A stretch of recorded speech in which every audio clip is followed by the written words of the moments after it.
देखिए, सबसे पहला मसला ये है कि इंटरेस्ट बेस्ड इकोनॉमी ये काफ़ी ज़माने से इस पर लोग मेहनत कर रहे थे और मेहनत करते करते यहाँ तक लाए। बैंक की मुख्तसर हिस्ट्री मैंने एक बार बयान की थी, उसमें मैंने रखा था कि अंदाज़न जो है मेरे हिसाब से 1500 समथिंग में जो है फर्स्ट बैंक जो है इस्टेब्लिश हुई थी इटली के अंदर।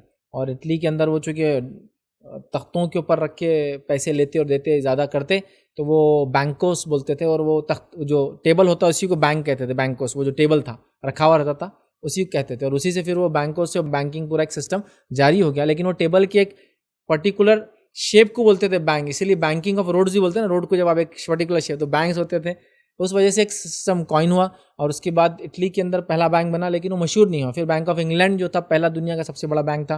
फिर उसके बाद फेडरल रिजर्व जो अमेरिका स्टैब्लिश हुआ, फिर फेडरल रिजर्व तो एक बहुत बड़ा बैंक बना। फिर दीगर ममालिक के दुनिया की बैंक्स उसके बाद मुख्तलिफ वक्तों में बनते रहे। अब चूंकि सिस्टम बना, फिर ये सिस्टम राइज हुआ।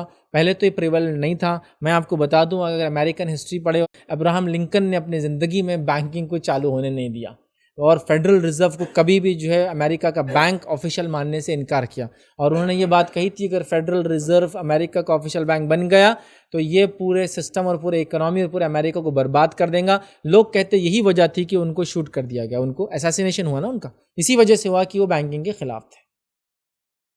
ठीक। और फिर जेपी मॉर्गन वगैरह बैंक वगैरह, वो उस जेपी मॉर्गन उसका बेस में था जो फेडरल रिजर्व, और दीगर जेपी मॉर्गन का खुद का भी अपना एक बैंक था, प्राइवेट बैंक्स थे। फिर वो एक बड़ी हिस्ट्री याद रखी।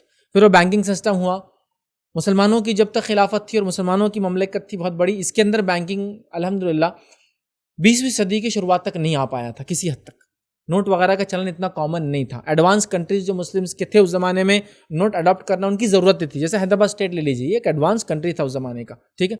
तो इनकी मजबूरियाँ थी। उस्मानी सल्तनत ले लीजिए, ये पूरा अमेरिका यूरोप के अंदर बैठे थे बीच में, तो ज़ाहिर सी बात इन्होंने अडॉप्ट तो किया कुछ चीज़ें बैंकिंग की, नोट वगैरह का सिस्टम, बट वो ख्वाहिश नहीं थी कि चीज़ को चलाएं। बट हम जानते हैं किस तरह से हुआ। और फिर वो सिक्का लेते थे सोने का, उसके बदले नोट इशू करते थे।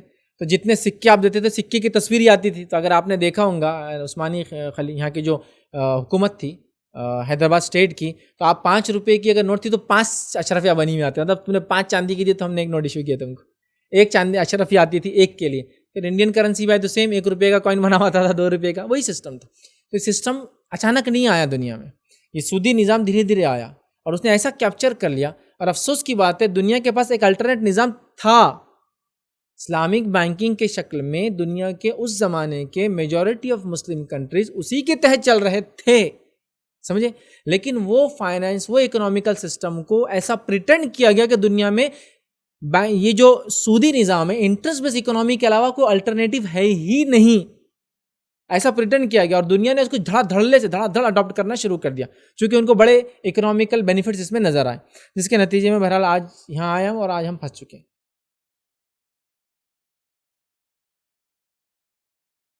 अस्सलाम वालेकुम। आप भी हमारे इस काम में ताउन करें अपनी ज़कात और सदक़ात के ज़रिए। डोनेशन डिटेल्स के लिए डोनेट अस पर क्लिक करें। अगर आपको हमारे वीडियोस पसंद आए हैं तो इसे शेयर करें और सबके हक़दार बनें। रोज़ाना हमारे वीडियोस को पाने के लिए हमारे यूट्यूब चैनल को सब्सक्राइब करें और बेल आइकन दबाएं। हमसे दीगर सोशल मीडिया पर जुड़ने के लिए वीडियो में दिए गए आईडी को सर्च करें। जज़ाकल्लाह।